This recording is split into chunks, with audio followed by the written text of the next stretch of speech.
Bom dia, professor Dilson. Bom dia, Raquel. Bom dia a todos os ouvintes. Bom, vamos começar a nossa coluna dessa segunda-feira, falando sobre um caso comum, até saiu na televisão, a gente comentava aqui no intervalo. Todo o país sofre com a falta de alimentos. Todo país ou todo o país? Aí depende do contexto, né? Que há uma diferença. Uhum. Se eu usar o artigo, o significado de todo é totalidade.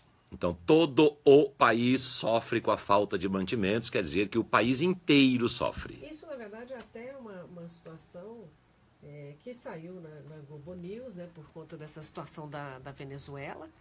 E aí, vai comentando, entrando imagem, embaixo sai aquela parte escrita, como as televisões internacionais também.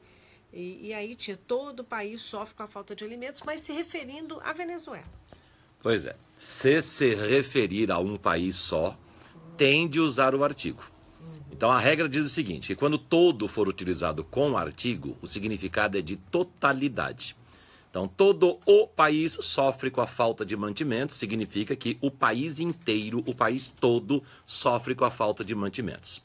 Se retirar o artigo, duas vezes o se, primeira é condição, conjunção, segunda é pronome, se retirar o artigo, passa a ter um significado de generalização, ou seja, todo país sofre com faltas de mantimento, quer dizer que qualquer país sofre, todos os países sofrem. Mas, Raquel, não é simplesmente colocar ou tirar o artigo. O artigo, para ser usado, ele tem de existir. E para ser retirado, ele tem de ter existido. Em que sentido você está falando? Meio filosófico isso, né? Vamos começar a falar de Schopenhauer aqui, de Nietzsche. Não, a questão é a seguinte, por exemplo, vamos pensar em dois países, Portugal e Brasil. Quando usamos a palavra Brasil, somos obrigados a colocar o artigo o. Eu não vou dizer eu moro em Brasil, eu moro no Brasil, que é a junção da preposição em com o artigo o. Então, existe o artigo no substantivo Brasil. Agora, se eu usar a palavra Portugal, por exemplo, ninguém diz eu moro no Portugal, porque Portugal não exige artigo, então diz-se eu moro em Portugal. Se a frase fosse referente a Portugal e não a Venezuela, e se usasse a palavra Portugal, não se usaria o artigo. Aí diria, todo Portugal sofre com a falta de mantimentos. Portugal inteiro sofre. Então, para usar ou não usar o artigo, ele tem de existir, primeiramente. Todo ele sofre. Ele não admite artigo, então esse todo vai significar totalidade. Uma vez o artigo existindo, aí existe essa regra de com artigo indica totalidade, sem artigo indica generalização. Há até uma frase bastante conhecida, todo povo tem o governante que merece. Pobre Brasil. Todo povo, ou seja, todos os povos, qualquer povo. E se for falar do povo brasileiro especificamente, todo o povo brasileiro, será que merece o que passamos? Só mais um detalhe, Raquel, sobre a palavra mundo. Qual é o certo? Todo mundo ou todo o mundo? Partindo dessa explicação que acabamos de ter, chegamos à conclusão que o adequado é dizer todo o mundo.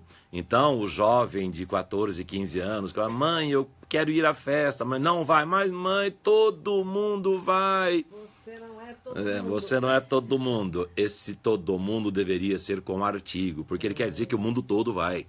E não quaisquer mundos, não todos os mundos. Só que essa frase já está tão enraizada na nossa linguagem cotidiana, ela já está cristalizada, que nenhum gramático vai ser corajoso de dizer está errado usar todo mundo, deve-se usar todo o mundo. Existem erros, então, que nós aceitamos. Existem erros que se cristalizam. Por isso que a língua é tão complicada, né? Porque depende do que acontece, isso muda, né? Sim, a língua ela é complicada, mas é que ela não é engessada no tempo. Nós já falamos várias vezes aqui sobre a tal da variação linguística. A língua falada na época dos portugueses, quando vieram para o Brasil, era uma. Hoje, completamente diferente. Imagine a mesma língua, o mesmo linguajar existindo centenas de anos. A língua, da mesma forma como a população se desenvolve, como o Brasil se desenvolve, como o país se desenvolve, a língua também se desenvolve, ela se modifica. Senão até hoje estaríamos falando vossa mercê, no lugar de você. Você tocou num assunto bacana, que se me permitir, eu quero até incluir aí no nosso comentário de hoje, a vossa, né? A pessoa está lá mandando um ofício, pedindo, por exemplo, um apoio para um evento, de repente fala assim, espero o apoio da vossa instituição.